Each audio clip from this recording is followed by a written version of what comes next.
अस्सलाम वालेकुम। कैसे हैं आप सब? आई होप आप सब अच्छे होंगे।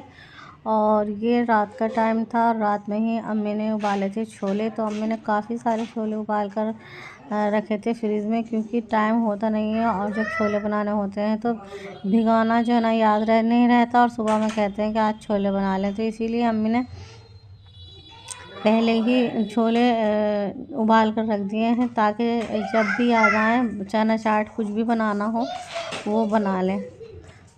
और फिर ये इसका पानी जो ड्रेन किया।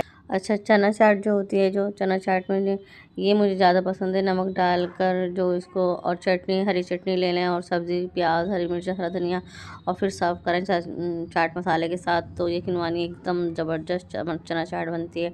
और फिर शहरी में मैंने लिए थे पराठे, क्योंकि आज मैंने पराठे लिए थे, और फिर अम्मी ने कहा था कि फिर सर में दर्द हो जाता है तो पराठे ले लें। और फिर ये देखें, ये ग्रेप्स का जूस है। तो ऑरेंज और ग्रेप दोनों में यूँ ही रखे रहते हैं, तो उनका जूस बना देते हैं शहरी में या इफ्तियार के बाद। तो इस तरह से हम जूस की वजह से हम पी लेते हैं। और फिर तो चाय होनी ज़रूरी थी, क्योंकि ग्रेप्स का जूस भी पिया था और गला ख़राब होने की वजह भी थी, और फिर शहरी की वजह से चाय भी ली।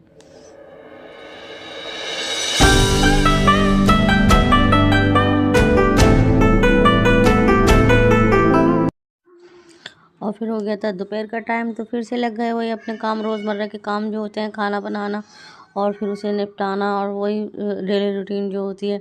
तो फिर आज डिसाइड हुआ था कि कढ़ी बना ली जाए। अम्मी को कढ़ी इतनी पसंद है, तो अम्मी ख़ास मौक़ों पर ख़ास चीज़ें बनाना पसंद करती हैं। तो ये देखें, कढ़ी बन चुकी थी माशाल्लाह से। और हमें खट्टी कढ़ी किसी को पसंद नहीं है, तो हम नॉर्मल कढ़ी रखते हैं, हम खट्टी कढ़ी नहीं खाते। तो फिर बस ये पकोड़े बना लिए थे। कढ़ी पहले थी, मतलब ये जो घोल बनाकर जो पकाते हैं उसको, वो बिल्कुल तैयार था।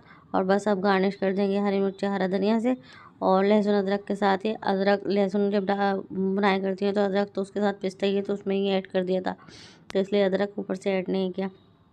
और ये भाई को पकोड़े पसंद है अंडों के, तो अंडे वाले पकोड़े पसंद है, तो इसमें बॉईल किए और स्टीम दिया था। और फिर ये देखें, फिर चावल भी हमने बॉईल कर लिए थे, क्योंकि हमें कढ़ी के साथ चावल बहुत पसंद है। हम ज़्यादातर जो है ना कढ़ी जो खाते हैं ना, चावल के साथ ही खाते हैं।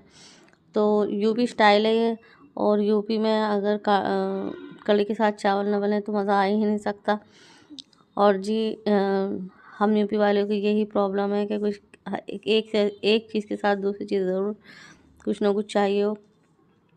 और फिर ये देखें, ये फ्रूट चाट बन रही थी, तो मैंने बताया ना, जैसे ग्रेप्स इसमें फ्रूट चाट में भाभी ऐड करती हैं, या फिर ऑरेंज, संतरा, तो उसमें ऐसे ही सब छोड़ देते हैं, कोई खाता ही नहीं है। तो इसलिए अम्मी कहती हैं कि इसमें कम ऐड करें, और जो बचा हुआ जो ये है फ्रूट, उसका जूस बना लें, क्योंकि किस तरह से फ्रूट चाट भी कोई खा ही नहीं रहा, और यूँ ही ज़ाया होके जाती है। तो फिर जो अम्मी देखती है ना कि ऐसे ही रखे हुए हैं ग्रेप्स और ऑरेंज, तो उनका जूस बना देती हैं, तो सेज में बना देती हैं, या फिर इफ्तियार के बाद बना देती हैं, जब हम खाना खाते हैं तरावियों के बाद। तो ये देखें, फ्रूट तो रखा हुआ है, लेकिन भाभी ने बहुत कम क्वांटिटी में ये फिश चाट बनाई है। और जी बस ये देखें, भाई के लिए कर रही हैं पकोड़े। तो ये चाट जो है ना कल की है, और इसे हमने जो है ना गरम कर ली थी। अब पकोड़े की बारी है, बस पकोड़े करेंगे। और फिर जी बस काम सारा फारिग हो गया था, काम से निपट गए थे। तो अगर थोड़ा सा वक्त बचता है तो उसमें हम फिर रोज़ इफ्तियार में से थोड़ा सा टाइम होता है ना, तो फिर कुरान शरीफ की तिलावत कर लेते हैं, फिर दुआएं मांगते हैं। तो बस इसी तरह से रोज़े का टाइम हो जाता है माशाल्लाह से। और मैंने कल की वीडियो में कहा था कि एक चीज़ बनाते हैं और ढेर सारा दस्तरखान भर जाता है। तो मेरा कहने का मतलब ये था, हम जो है ना एक चीज़ का इरादा करते हैं खाना बनाने में, और फिर थोड़ा थोड़ा बना के सब बताते हैं, आज ये भी बना लो, वो भी बना लो, तो फिर कई चीज़ें बन जाती हैं।